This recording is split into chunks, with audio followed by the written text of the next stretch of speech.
Hi guys, Splicer here. Now following on from the footage that Ubisoft dropped yesterday, they provided us with a lot more footage of the skills that can be attached and a little bit more on the loadout of Gunsmith and that sort of thing. So I'm just going to break it down for you and to show more capabilities and more skills and equipment that we're going to have in the game. So first off, you can break down the loadout. So like I said in the previous video, you've got two primary weapons and one secondary. So you can see here, you've got an assault rifle, a sniper rifle and a handgun.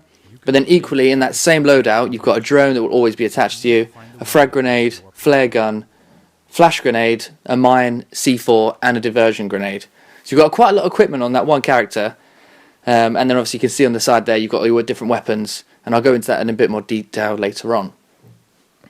Now you can see when you go into a specific weapon, you've got the parts, paint presets and randomized paints, which is cool. So you'd have obviously set out paints that you can do for the entire weapon. But then equally you can randomize paints where you can paint each individual part of the weapon. And then following on from the paint, you've then got each individual part of the weapon that you can then customize. So you've got the stock, the scope, the trigger, so you can change it to full auto, semi-automatic, single fire, that sort of thing. Magazine, so you can obviously get extended mags. Under barrel for attachments and that sort of thing, the rail as well. And then the barrel and the muzzle. So there's quite a lot of customization you can do per weapon, and this is for every single weapon you can do this level of customization, which is awesome.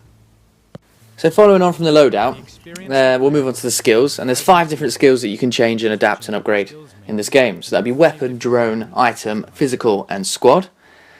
And you upgrade the skills by getting new skill points when you upgrade your character. So we'll move on to weapon first.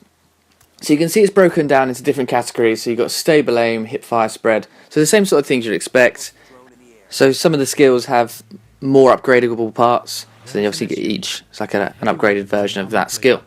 So you can see here obviously you've got grenade launchers as well. Ammo capacity is quite self-explanatory. Time to aim, so obviously that'll be a lot quicker. But then an interesting part, and again to all these 5 different categories, is you'll have an epic skill that's attached to each one. So you can see with the weapon, it's called Ranged Elite. And by the picture, it looks like it'll be mortars, which will be awesome, especially if you've got a team of 4. You can then have one as a mortar in the background, and then maybe get sort of put onto the targets by another member of the team, which would be awesome. So the same with the item skills then. So again, it's just the items you have. So your binoculars that you have, frag grenades, thermal vision, parachute, interesting. And I'm guessing it will just extend the length of time, sort of the impact a frag grenade would have, or the length of time a flashbang will sort of startle somebody. And again, the epic skill for this one is called Explosion Radius. So obviously with your weapons, I'm sure it would just mean a larger explosion to take out more enemies, which would be cool. And then for physical, that will obviously be your personal character. So you can see here they've got stamina, car shield, quiet running, like bullet resistance. Again, quite self-explanatory, sort of car shield, that'll be when you're in that vehicle. You'll have more defense in there, and you can see in the Blacktail one for level 17 and above, you've got air vehicle shield as well, explosion resistance, detection, that sort of thing. So for the helicopters and air vehicles that you'll have, you can then get a shield once you're past level 17. And then the epic skill for physical is then faster regen, which obviously once you're injured, you'll then just get your health back a lot quicker, which is cool.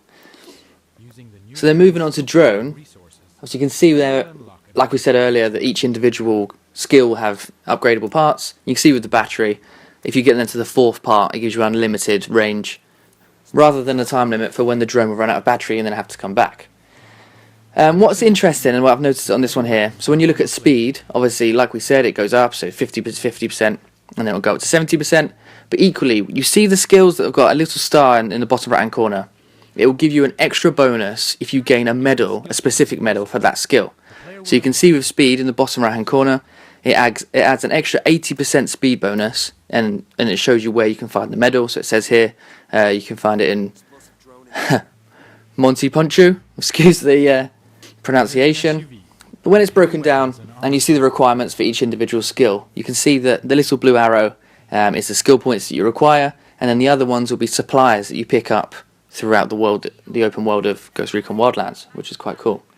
And I think the medal thing is quite cool. But again, you look at the drone, the epic skill for that is medic. And again, you can assume that then you can use your drones to revive characters, or then provide them with health packs and that sort of thing. So it doesn't give us any footage of what the squad skills are going to be. But again, it'll be along those lines that what you see in physical and squad integration, that sort of thing. But again, there'll be more footage, and I'll bring that out to you when I get it. Now, one thing I noticed later on in the video was when he picked up this new weapon, when you see him scrolling through the weapons, you've got a his and a hers AK-47. Now, both these weapons show up as legendary weapons. You can see in the small writing, just the right-hand side of where the primary weapon sort of picture is. And these weapons cannot be modified.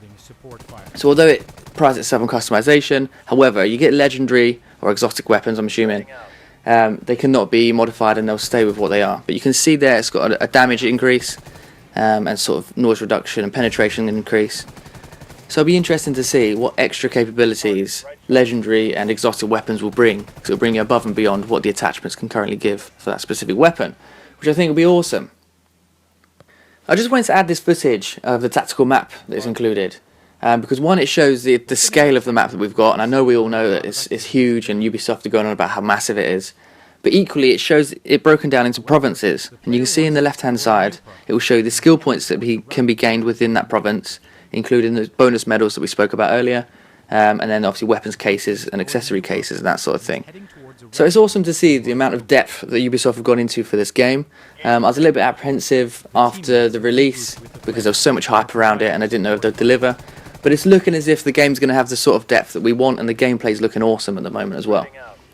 So I'll be giving you more updates as soon as I know. Please subscribe to my channel and I'll constantly keep you updated with videos, and especially with the new beta coming up, I'll definitely keep you guys updated. But no, thanks for watching and I'll see you guys in the next video.